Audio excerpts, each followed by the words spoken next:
AngioDynamics Fiscal Year 2025 First Quarter Earnings Call.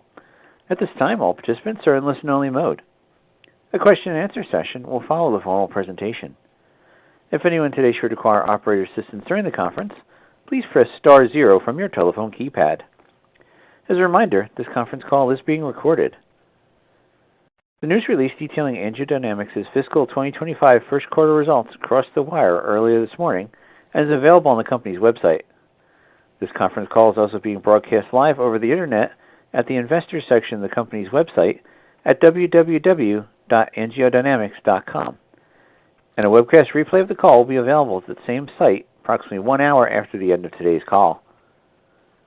Before we begin, I would like to caution listeners that during the course of this conference call, the company will make projections or forward-looking statements regarding future events, including statements about expected revenue, adjusted earnings, and gross margins for fiscal year 2025, as well as trends that may continue. Management encourages you to review the company's past and future filings with the SEC, including without limitation, the company's Form 10-Q and 10-K, which identify specific factors that may cause the actual results or events to differ materially from those described in the forward-looking statements. The company will also discuss certain non-GAAP and pro forma financial measures during this call. Management uses these measures to establish operational goals and review operational performance, and believes that these measures may assist investors in analyzing the underlying trends in the company's business over time. Investors should consider these non-GAAP and pro forma measures in addition to, not as a substitute for, or as superior to financial reporting measures prepared in accordance with GAAP. A slide package offering insight into the company's financial results is also available on the Investors section of the company's website under Events and Presentations. This presentation should be read in conjunction with the press release discussing the company's operating results and financial performance during this morning's conference call. I'd now like to turn the call over to Jim Clemmer, AngioDynamics' President and Chief Executive Officer. Mr. Clemmer? Thank you, Operator. Good morning, everyone, and thank you for joining us for AngioDynamics Fiscal 2025 First Quarter Earnings Call. Joining me on today's call is Steve Trowbridge, AngioDynamics Executive Vice President and Chief Financial Officer. I will begin today's call by providing an overview of our recent performance. Steve will then provide a detailed analysis of our first quarter financial performance, and I will conclude with our outlook for the balance of the year before opening the line for questions. Unless otherwise noted, all financial results and growth rates mentioned during today's call are on a pro forma basis, which exclude the results of the dialysis and BioSentry businesses that we divested in June 2023, the PIC and midline products that we divested in February 2024, and the radiofrequency and Syntrax support catheter products that we discontinued in February 2024. We kicked off our fiscal 2025 with a very solid first quarter. Total worldwide revenue was $67.5 million, representing growth of just over 1% year over year, in line with our expectations. Our MedTech segment had another strong quarter, growing approximately 9%, led by Auryon and AlphaVac, which both grew north of 20% in the quarter. Beyond the top line, we made significant progress towards profitability, reporting an adjusted EBITDA loss of just $200,000.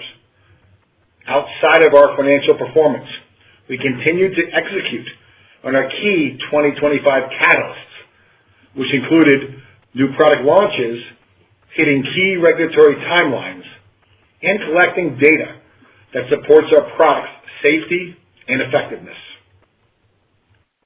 Starting with an update on our MedTech business, Auryon continued to deliver outstanding results, growing 25% over the prior year, as our efforts to expand our customer base and broaden the utility of the product continue to pay dividends. As mentioned last quarter, we expected to drive increased penetration into hospitals as we put a greater emphasis on this largely untapped customer base, and we are excited that those efforts over the last 12 months are paying off. Beyond our commercial execution, the great work our team has done to broaden the utility of Auryon helped to drive growth in the quarter, as the launch of Auryon XL and our 1.7 millimeter catheter earlier this calendar year continue to be well received by customers. Just before the end of the quarter, we received CE mark approval for Auryon.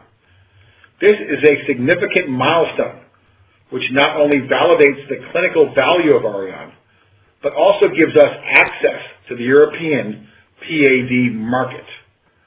We are currently in a limited market release in Europe for Auryon and expect this geography to account for a low single-digit percentage of total Auryon revenue for the year. Turning to our mechanical thrombectomy business, we are very encouraged by the performance of both AlphaVac and AngioVac. AlphaVac had a very strong quarter, with revenue increasing by over 21%, despite the tough year-over-year comp, as the first quarter in fiscal 2024 included peak APEX trial participation. This also marks the second straight quarter of sequential revenue growth for AlphaVac, highlighting the demand for its use in treating PE following our FDA clearance in early April and our CE marking in late May. Supported by the strength of the APEX trial data and a fully trained global sales force, we moved into full market release in both the U.S. and Europe. We are very encouraged by physicians' interest and willingness to evaluate AlphaVac. I recently had the opportunity to attend the Pulmonary Embolism Response Team, or PERT, annual meeting in mid-September, which is the leading event in the U.S. for raising awareness of solutions for the treatment of pulmonary embolisms. I was genuinely energized by the enthusiasm physicians have shown towards AlphaVac. Many shared their experiences, and the feedback has been overwhelmingly positive for those who have adopted the technology, surpassing even our own expectations. Physicians continually highlight the intuitive design, the efficiency, the steerability of the device, and most importantly, they're impressed with how much clot they can remove, aligning with the excellent data that we saw in our APEX trial. This valuable feedback reinforces our belief that AlphaVac is not only meeting, but exceeding the needs of the clinical community. We're excited about the momentum we're seeing and the impact this will have on patient outcomes moving forward. As expected, the vast majority of our growth in the quarter was driven within the U.S., and as our focused commercial efforts, in combination with the strength of our APEX data, have been very successful. While we have started to see contribution from the launch in Europe, we expect the U.S. to continue to be the biggest driver of growth for AlphaVac in the near term. To help support longer-term growth in Europe, in mid-September, we launched the RECOVER AV clinical trial, which is designed to evaluate the safety and efficacy of AlphaVac for the treatment of acute, intermediate risk PE in the European market. Turning to AngioVac, we continue to see stabilization within this product during the first quarter, as we delivered $5.8 million in line with revenue in the fourth quarter of fiscal 2024. Lastly, within our MedTech segment is NanoKnife. We delivered approximately $5.1 million in revenue, which was down 6.9% over the first quarter of fiscal 2024. This was primarily the result of a large European distributor coming on board during the first quarter of fiscal 2024, which included a significant upfront inventory purchase that did not reoccur during the first quarter of this year. We are very encouraged by the adoption and utilization trends within NanoKnife. The new system installation trends observed during 2024 continued into the first quarter of 2025, which are a leading indicator of future disposable revenue volumes. In particular, we continue to be excited about its use by urologists, as we have continued to see a steady increase in prostate case volumes with NanoKnife. In July, we completed the 12-month follow-up as part of our PRESERVE study. As expected, we hit the primary endpoint, giving us high-quality data supporting the efficacy of NanoKnife, as well as its ability to avoid the various quality of life side effects forced upon prostate cancer patients by other treatment modalities. With the PRESERVE data in hand, we have filed our submission to the FDA, and we remain excited about receiving an FDA clearance in prostate around the end of this calendar year. In conjunction with our pursuit of an FDA clearance, we continue to work towards solidifying reimbursement. In mid-September, the company participated in the CPT editorial panel meeting, during which the panel discusses proposals to create new CPT codes. IRE was on the agenda, with a proposal to create a new CPT Level 1 code specific to prostate procedures. We expect to hear the panel's decision later in October, with hopefully successful outcomes for IRE and NanoKnife. Turning to our med device segment, revenue declined approximately 4%.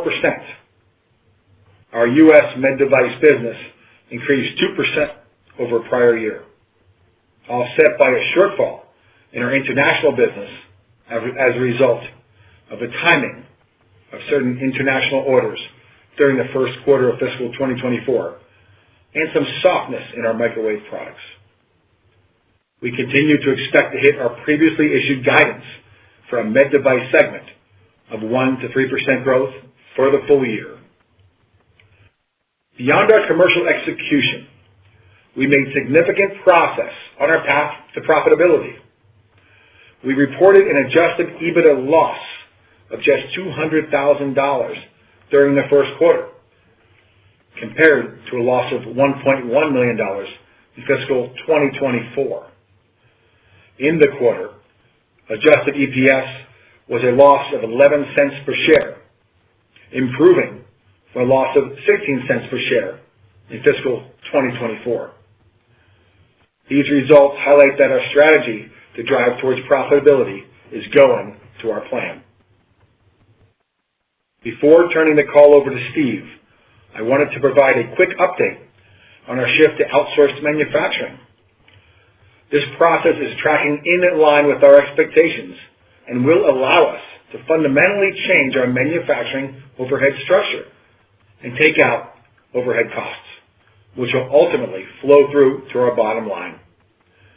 As a reminder, we expect this transition to generate approximately $15 million in annualized savings by fiscal 2027.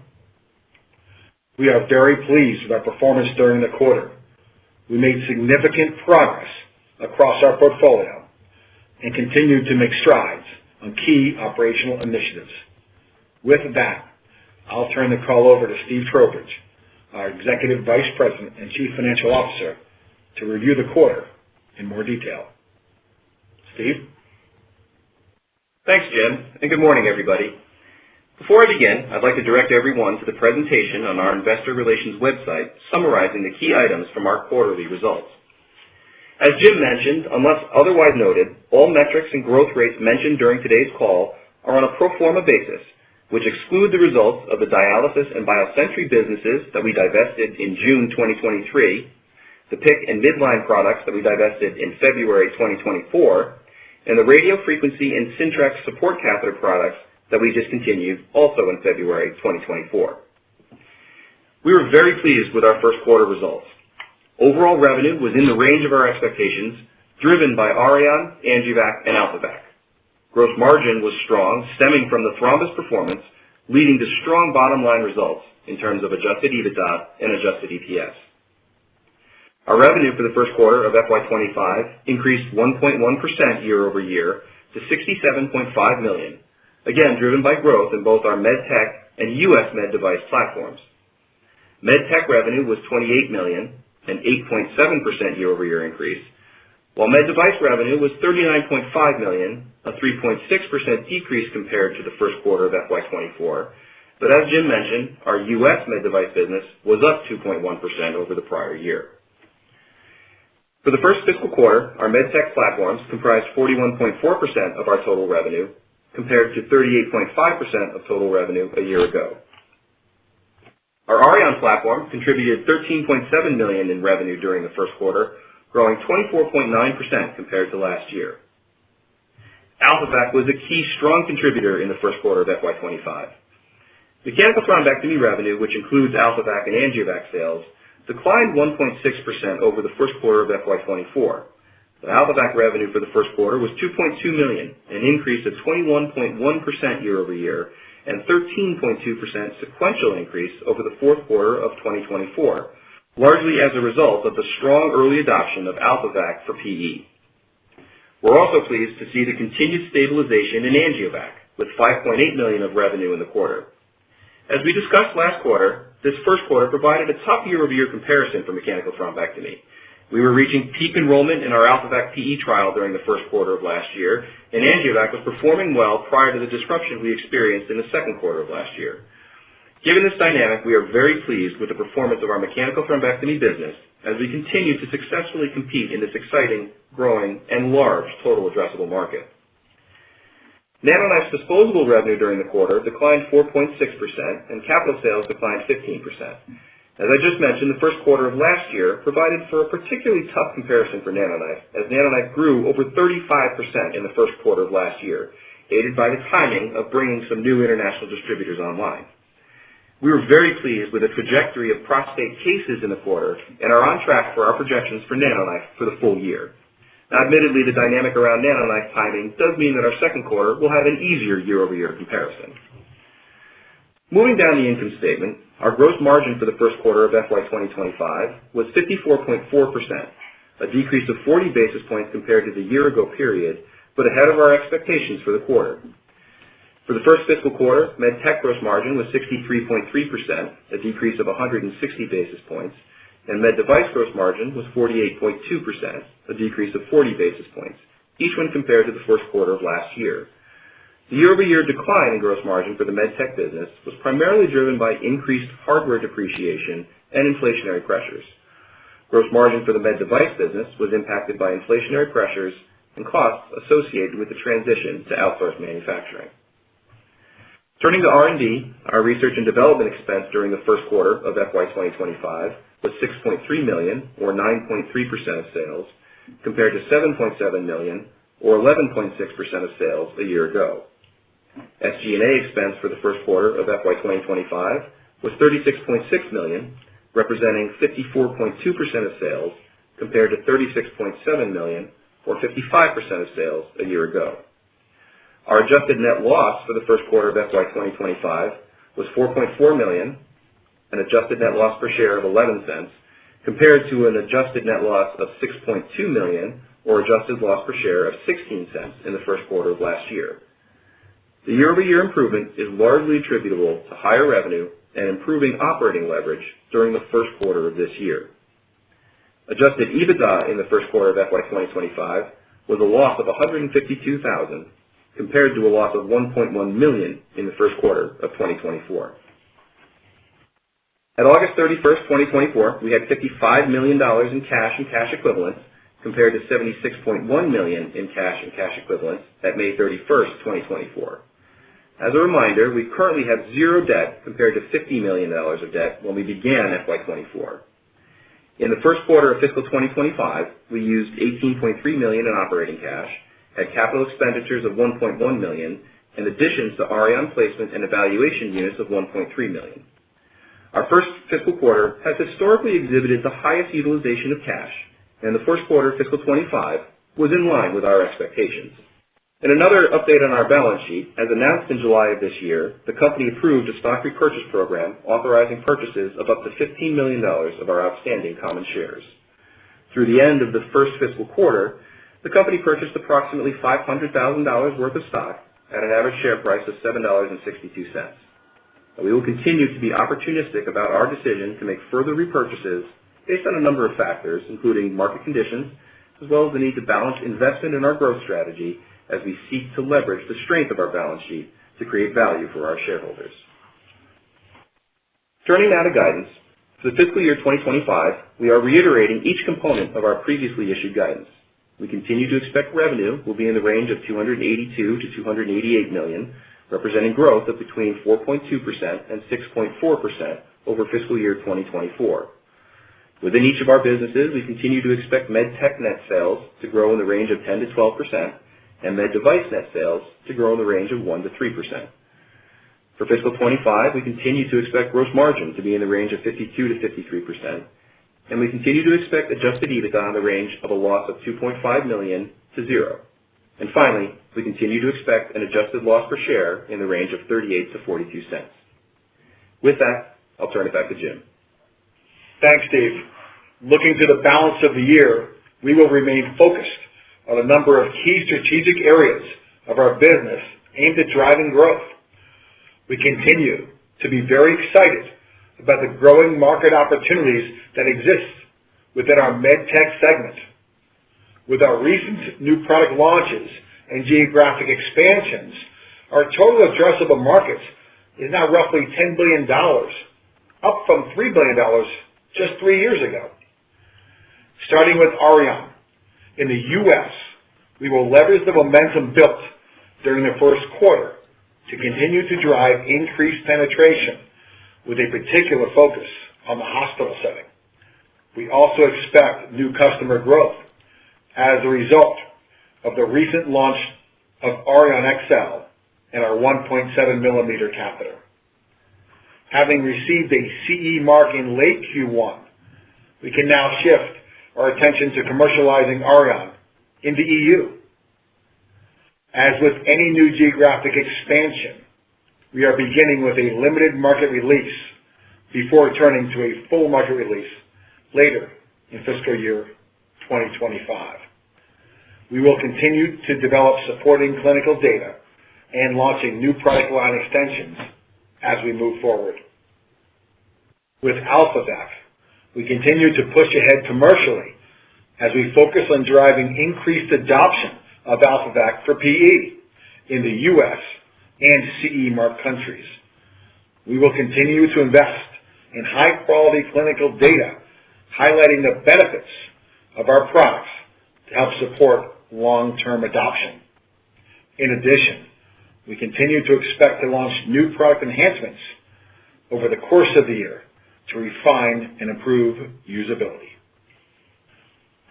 And lastly, with NanoKnife, we expect the FDA approval by the end of calendar 2024, after which we will push to drive increased adoption in the U.S. for prostate treatment. And we are pursuing a specific CPT code to add clarity to the reimbursement pathway for the procedure. We are very excited about the future here at AngioDynamics. With the quality of our portfolio, as well as the commercial, clinical, and regulatory strategies that we have in place, we are in a fantastic position to drive growth for years to come. With that, we'll open up the line for questions. Thank you. We'll now be conducting a question and answer session. If you'd like to ask a question today, you may press star 1 from your telephone keypad, and a confirmation tone will indicate your line is in the question queue. You may press star 2 if you'd like to withdraw your question from the queue. For participants that are using speaker equipment, it may be necessary to pick up your handset before pressing the star keys. One moment, please, while we poll for questions. Thank you.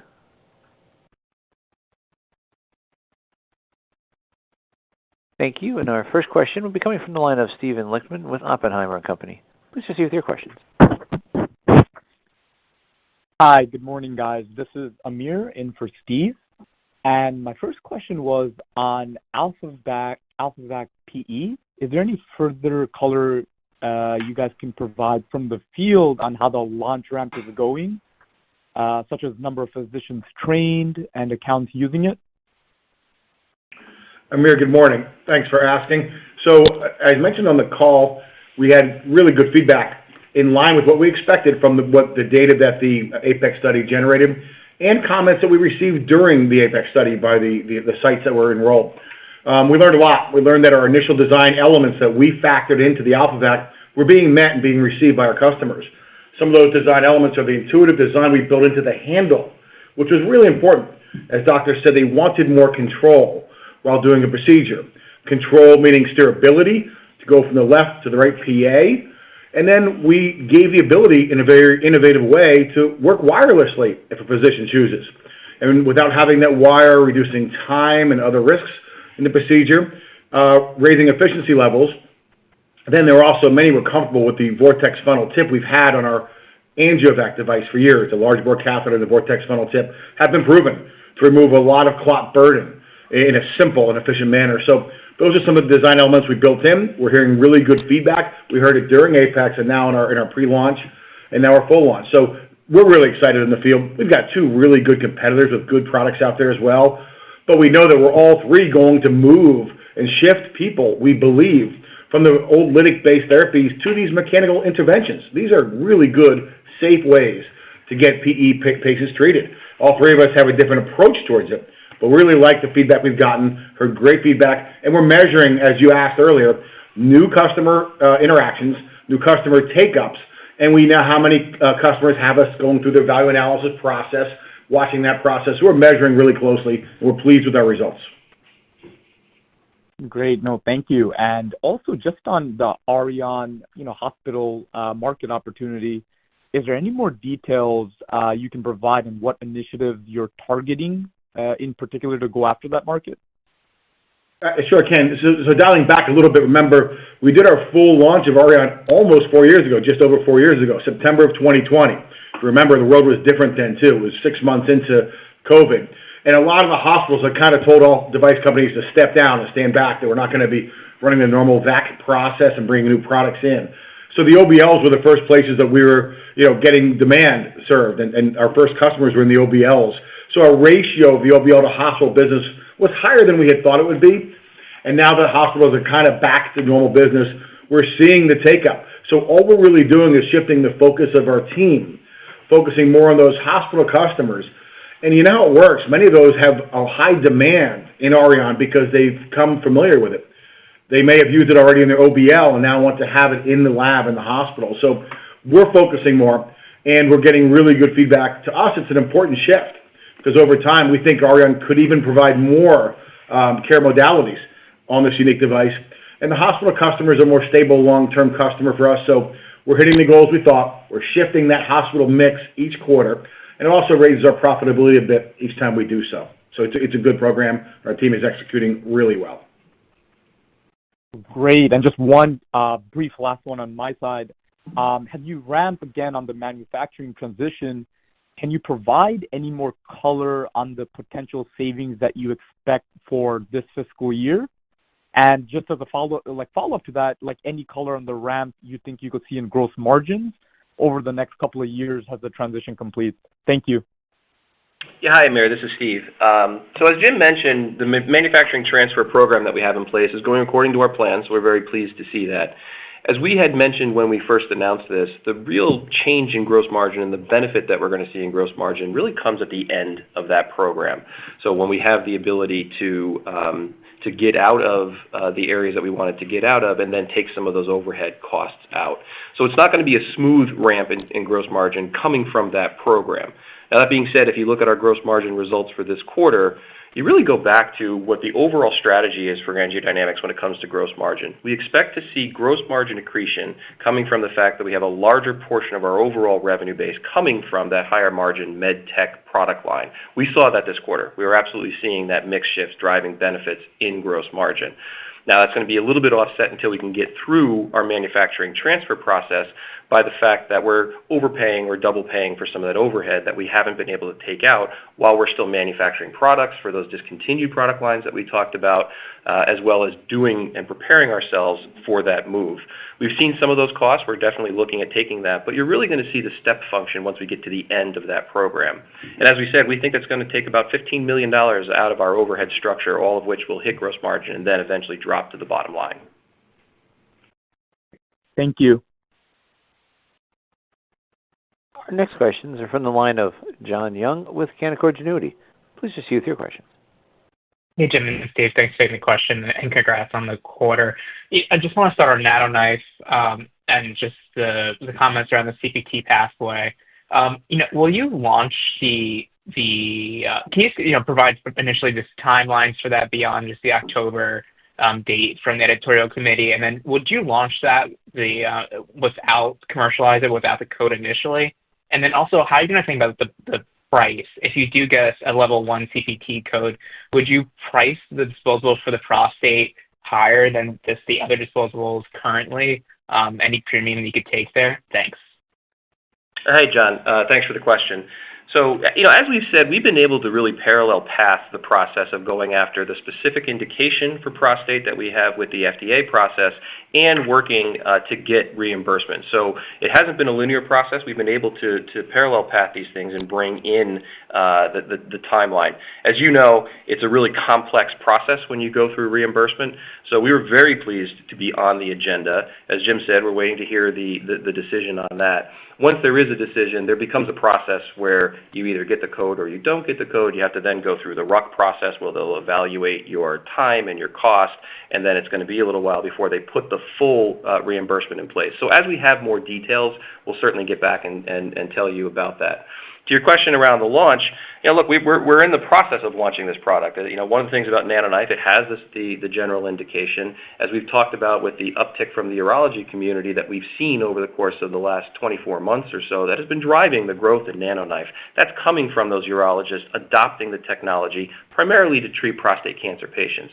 So we're in the process of working through that. That was what allowed us to go through PRESERVE, get through the enrollment, get through the follow-up procedure. We've now filed for to the FDA for that 510K clearance, and as Jim said, we expect to get that clearance around the end of the calendar year. So that'll be the end of a long process that we've gone into, all the while we've been continuing to commercialize it. Don't want to really speak to where we think numbers are going to come out through reimbursement. As we said, that's part of a whole complex process. We'll give you more details as that comes forward. I don't know that necessarily I would expect that there's going to be a huge change one way or the other in terms of how we've been commercializing and how we'll go to market with NanoKnife in terms of pricing. But we think that this whole process has really been put in place, and our overall plan is to drive adoption through getting all three of the things that are necessary to launch a product. Getting the indication from the FDA, making sure there's reimbursement, and then doing the work, the coverage and coding, and then making sure that we increase awareness in the overall market. All of those things have been built into our plan, and we're pretty pleased with the way the plan is going so far. Okay, great. Thanks for the color on that. And just the cash burn in this quarter, it was pretty significant, $21 million, I believe. Can you just walk us through just your ability to hit cash flow break even? I know you had targeted previously profitability in fiscal year 26. Do you still expect that? And just that pathway to cash flow positivity. Thank you. Yeah, John, absolutely we expect to hit that. There's nothing that's different from what our expectations were. As we said, Q1, as it is with most companies, is always the highest utilization of cash quarter for us. 25 was no different. It was also exactly in line with our expectations. Some of the things that you have to deal with in Q1 is you've got your incentive compensation that goes out. You're paying all the commissions yearly to your sales force. That all goes out the door in Q1.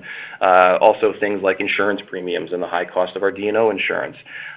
We've got some minimum royalty payments that get paid all in Q1 that don't repeat themselves as you move into the rest of the balance of the year.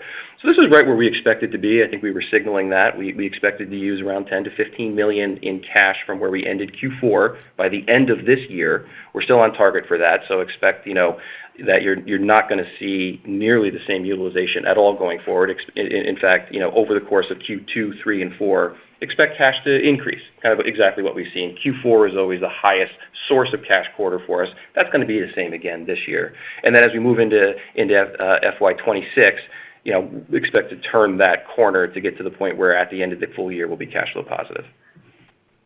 Maybe I could just squeeze one more in here too, just on the med device. So the comments on the OUS order timing, should we expect some of the revenue then to be pushed out to FQ2? Yeah, I think that's right. I think, as we've talked about with our international business, in contrast to the U.S. where we're primarily direct, in fact, we're all direct here in the U.S., we're primarily through distributors in the international market. So there's going to be some choppiness, some puts and takes in terms of when those order timings come in. Jim also mentioned, look, we expect Q2 to have a different comp. So when you're looking at it purely on a year-over-year percentage basis, definitely expect to see Q2 different than what you saw in Q1. And yes, you expect that some of those distributor orders come in the future quarters and growth going forward in that business. One thing, as Jim mentioned, we had that international distributor come online for NanoKnife with getting those initial orders in Q1. It's not that distributor wasn't buying through the rest of the year. They were. It's just that not at the same level when you're looking at a year-over-year comparison to the initial order that they had in Q1. Great. Thanks again. Our next question is from the line of Yi Chen with H.C. Wainwright. Please proceed with your questions. Thank you for taking my questions. Could you give us some additional color on your expected launch trajectory for Auryon in Europe, and roughly in what time frame for Europe you expect the Auryon sales could achieve the kind of similar level of sales in the U.S.? Thank you. Hi, Yi. Good morning. This is Jim. So for Auryon, our team has done a really good job building kind of awareness of Auryon globally. Since we've launched the product, there's been a lot of published data that's occurred, and some of that data has been global. Some physicians in other parts of the world have used Auryon, gotten familiarity with it, and we've run our own series of scientific symposiums over the last few years, and we've held those over in Europe. And so I think a lot of global physicians have gotten awareness of Auryon. I've heard from some of their colleagues here in the U.S. how it works, how it's safe to use, how efficient it is. So there's some demand we believe globally already built up by the interest in Auryon.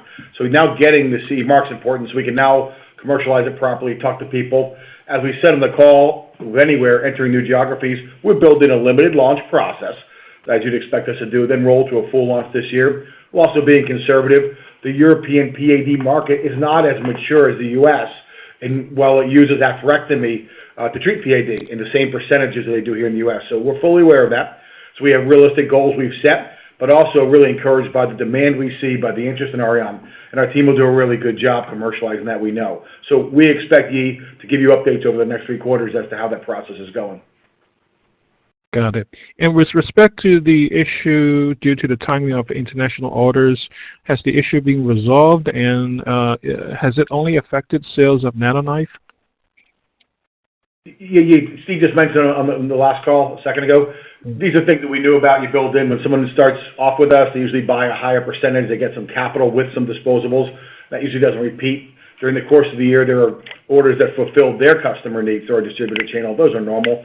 So we had a little bit of that on the device side, a little bit in Nano. If you remember a year ago, Nano had, I think we were up like 35% Q1, 3% Q2. We told everyone even after Q1, hey, don't expect that again. It'll normalize around that 20% level, which it did. We expect that here too, almost flipped. So probably started a little softer.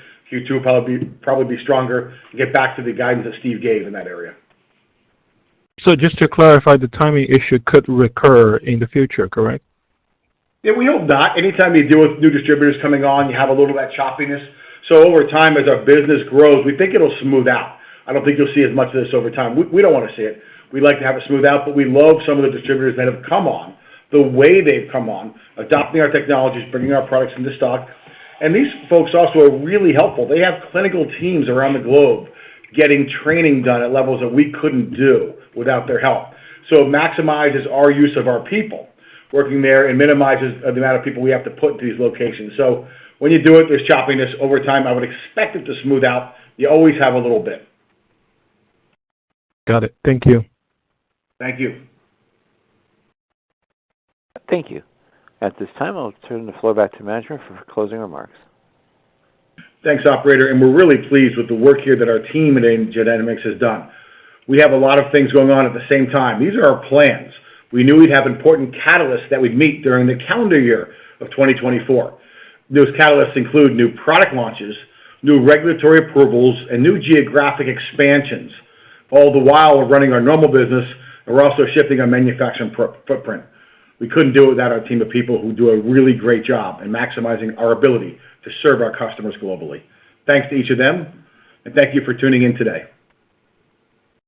This will conclude today's conference. You may disconnect your lines at this time. Thank you for your participation.